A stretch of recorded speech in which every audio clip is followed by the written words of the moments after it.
आं 14 नं चिरां दुवारनिफ्राय आंनि गोख्रों मावथि लोगो UPPLनि जानानै आं खामानि मावग्रा मानसिमोन फेरेंगानि न' जिसि जावख्रुं थांग्रा आंनोमोन बावखुंग्रियाव बिथां फेरेंगा रनजित बसुमतारिया उत्पात जाबाय थारमाने उत्पात माने बिहा बिनि अस्तित्व थानाय नंला बावखुंग्रिया ओरैबायदि समायना जायगा जोंनि बिटिआरआ बा बिटिसिआथ' दे मावासै मानिबाय बावखुंग्रि समस्तिखौ बा ओरैबायदि साजायनो हायोमोन मडेल समस्ति खालामनो हायो ओरैबायदि मोजां साजायनो हायो साजायोब्ला ओमफ्राय माबायदि साजायनो हायो फिसा फिसा फिसानो हाजो जग्रब जग्रबनो फिसा फिनला दङ आरोखि बेफोरखौ जुदि मोजां साजायोब्ला ओरैबायदि मडेल समस्ति बावखुंग्रि नामखरा जागोन मोजां जागौमोन बावहाय रनजित बसुमतारिया आसि लावज्रेद ना माने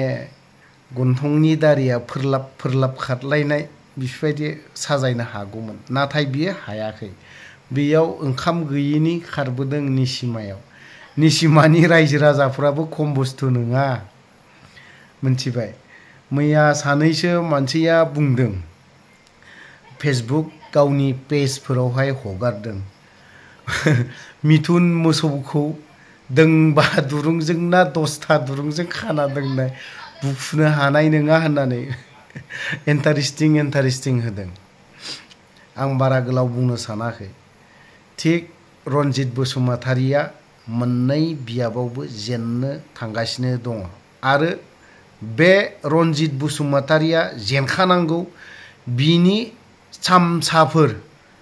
फैसा रानग्लुंहैगासिनो निसिमायाव सोरबा रिपर्टारनो सोरबा माबा माबिनो बा हैलागासिनो किन्तु बोरैबा हमजाफ्लांगोन दे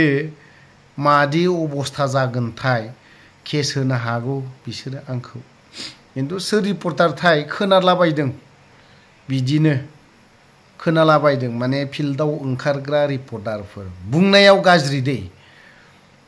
बिथांमोना जुदि बावहाय ओंखारदोंबा बियो बिराद दुखुनांथावना जागोन सोरबा नुनाया खोन्थाहरदों फटकबो हरदों माबा माबिफोरबो हरलाबायदों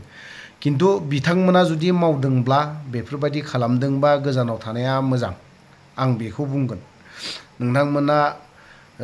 सोरनिबा जानानै बा माबा मोनसे राननाय आं बेखौबो आं नाम थांखिया किन्तु सोर बियो मानो बिदि रानहैदों सोर कंग्रेसनिखौब्लाबो दामनांगोन बिसोर BPFनिखौब्लाबो दामनांगोन BJPनिखौबो दामनांगोन सोरनिबाखौबो दाब्लाबो दामनांगोन दामो बिसोरो नाथायबा रनजितनि जानानै फैसा राननायासो जादोंना घटनाया रनजितआ खय कौटि दङ बे जाम्बायालाय रनजित बसुमतारिया नोंथांनाव जुदि कौटि ताकानि माबाब्ला नों जुदि जाथिखौ अनग्राब्ला नोंनि सुबुंफोर नों जेब्ला NDFBआव दङमोन नों जेब्ला हाग्रायाव थानानै बिराद गिदिर सेक्रिफाइस खालामग्रा जात मोनबा नों जुदि हारिनि प्रति अनग्रा मोनबा जाय मुंख्लं जानाय नखरफोर बै व्यक्तिफोरखौ लिंहरनानै नोङो मार्टियेस्टम नालागे नों नखर मोनफा मोनफायै बानायनायखौ जेनेरेलै नै दा 14 सेप्टेम्बर मुंख्लं सान बिबार बावनायनि सान फैबाय बेखौ लुफुंनो हागौमोन नोङो बै व्यक्तिफोरनो रानस्लायस्लाय खोनानो मोनदों मोनसे नखराव 5 निफ्राय 10 नि गेजेराव बिथाङा फैसा होदोंनो फैसा थानायखायनोथ' साला बियो फिसाजोफोरनो बाय बाहागिनो साख्रि होनो हादों नोंनि फिसाजोआलाय माब्लानि NDFB गुलि अरलायग्रासै बिलाय नोंलाय माब्लाथो थांनानै माब्ला नोंनि फिसाजोआ NDFBनि लिस्टआवलाय फरेस्ट माबायावलाय साख्रिनि नामालाय फैनांगौ जाखोसै लाजिनाय मोनाखै नों निसिमायाव माबायदिहाय NDFBनि हिस्टरिया निसिमा बायदियाव दं NDFBआ दिनै सानसे समाव बावहाय गोबां माबा खालामबोदों नों जेबो मिथिया बावहाय आरो रनजित बसुमतारिनो निसिमा बासिन्दाया जुदि भट होनानै देरहा होयोब्ला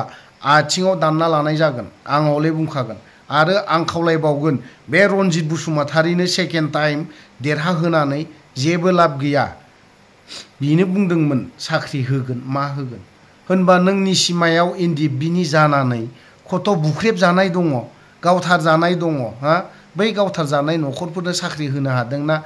बै न'खर गावथार जानाय व्यक्तिफ्रा सोरबा फार्मासि होनानै दखान होनानै जानानै दं बै व्यक्तिफोरनो साख्रि होनो हादोंना रनजित बसुमतारि नों खुरिया जेबो खामानि गैया होनो हाखा नोङो थ' आं बेखौल' बुंगोन रनजित बसुमतारिनो निसिमा बासिया भट होनानै लाब गैया बेखौ बिनि जायगायाव सोरबा होयोब्ला आलादा चेप्टार आलादा खोथा आंहा बुंनांगौ जेबो गैयामोन किन्तु रनजित बसुमतारिफोर बायदिया एमन थगायसुला एनडिएफबि न'खरफोर गाथार बिखायाव जोनानै खुदै मुजुग्रासो मानसि बियो जाय हमजानानै जाय गावथार जानाय न'खरफोर बिथांनि बिखायाव जोगारग्रासो बियो बिनि देरसिन लेथ्रा मानसि गैया बिटिसिआव आरो जोबथा गाज्रि होननानै बुङोब्ला बेनो बिसोरबायदि मानसिखौ माबायदिथो इएम खालामनो नागिरथारखो इउपिपिएलआबोलाय गबिन्दनोबो होथारनानै लाब गैया जायखिजाया गोलाव खोथा बुंबाय देहाबो थिग नङा बे सानसे साननैनि गेजेरावनो इउपिपिएलनिफ्राय बिपिएफआव गोबां मानसिफोर जयनिं जानो थांगासिनो दङ आरो निसिमायाव रायजो राजाफोरखौ आं खावलायगोन रनजित बसुमतारिनो जिबनावबो भट दाहो निसिमा बासिन्दाया नङाला नोंनि बिखायावनो रुवाजों ख्लाब दानना लानाय जागोन आं बेखौले बुंखाना दोनबाय ओमफ्राय बे जाय व्यक्तिया इउपिपिएलनिमोन रनजित बसुमतारिनि मानसिमोन बिथांजों लोगोसे बिसिबां मानसि बिपिएफआव जयनिं जानो थांगासिनो दङ खोनासंनानै ला रनजित बसुमतारि खोमाखौ मोजां एरनानै ला मोनथिबाय थांगासिनोबो दङ निसिमायाव नैसोनि उनाव आं 14 नं चिरां दुवारनिफ्राय आंनि गोख्रों मावथि लोगो इउपिपिएलनि जानानै आं खामानि मावग्रा मानसिमोन फेरेंगानि न' जिसिबि जावख्रुं थांग्रा आंनोमोन